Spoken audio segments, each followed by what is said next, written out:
অনেকে আমাকে আজ করেছেন কোথায় থেকে কিভাবে ইংলিশ শেখা শুরু করব। আরে ভাই, আপনি যেখান থেকে পারেন ওখান থেকে শুরু করেন।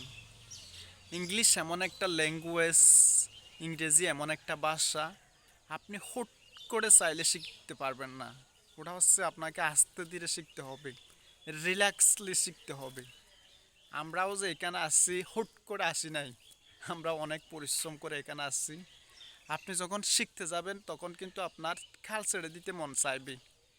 ফার্স্ট অফ অল প্রথমত এটা কিন্তু একটু ডিফিকাল্ট হবে, তারপরে কিন্তু আপনি খাল ছাড়তে পারবেন না। আপনাকে কন্টিনিউ চালিয়ে যেতে হবে। দেখবেন দিনের পর দিন আস্তে আস্তে ওটা কিন্তু আপনার জন্য ইজি হয়ে যাচ্ছে, সহজ হয়ে যাচ্ছে।